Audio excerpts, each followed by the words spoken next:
Today's plan, a little bit of self-care and a whole lot of inspiration. We're kicking things off with hyperbaric oxygen therapy and a Swiss Perfection facial because taking care of yourself is the most important thing. But here's where it gets interesting. We are also diving into the stories of 3 very different houses in London, traveling through time, and each comes with its own unique vibe and history. Let's get started. First stop, Apsley House. Apsley House was built in the late 1770s. Also known as Number 1 London, because back in the 19th century, it was the first house you'd encounter when entering London from the west. This historic mansion belonged to Arthur Wellesley, the first Duke of Wellington, the guy who defeated Napoleon at Waterloo. Interestingly, part of the house is still used as a family residence by his descendants. Technically speaking, if I stayed here long enough, I might just bump into the current Duke of Wellington. Anyways, check out this statue. Napoleon.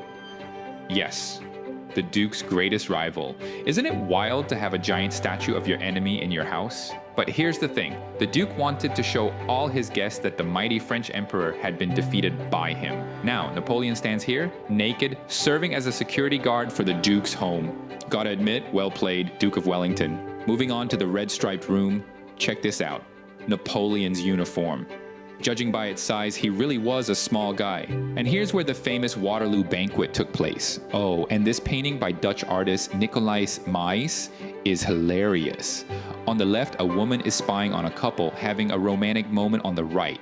Turns out gossiping has been entertaining people since the 17th century. Fun fact, the Duke even had a walking stick with a built-in hearing aid back in 1822. Now, that's pretty cool. Next stop, Maison Colbert, transitioning from history to contemporary art. From the outside, you'd never guess how mind-blowing this place is.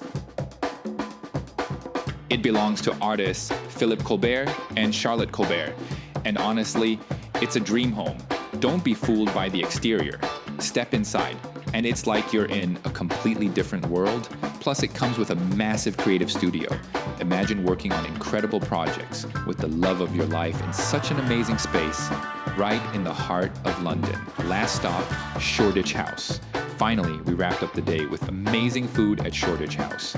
Yeah, we visited 3 very different houses today, each with its own unique vibe. I couldn't help but think about how much our spaces reflect who we are. Whether it's the Duke of Wellington showcasing his triumphs, or Philip and Charlotte turning their home into a creative masterpiece, or even just the vibe of a great dinner spot in Shoreditch, our surroundings tell a story. And here's the thing, you don't need a grand mansion or a fancy studio to tell yours. Look around your space. Maybe it's a photo that reminds you of a great memory, a piece of art that sparks joy, or even your favorite chair where you unwind.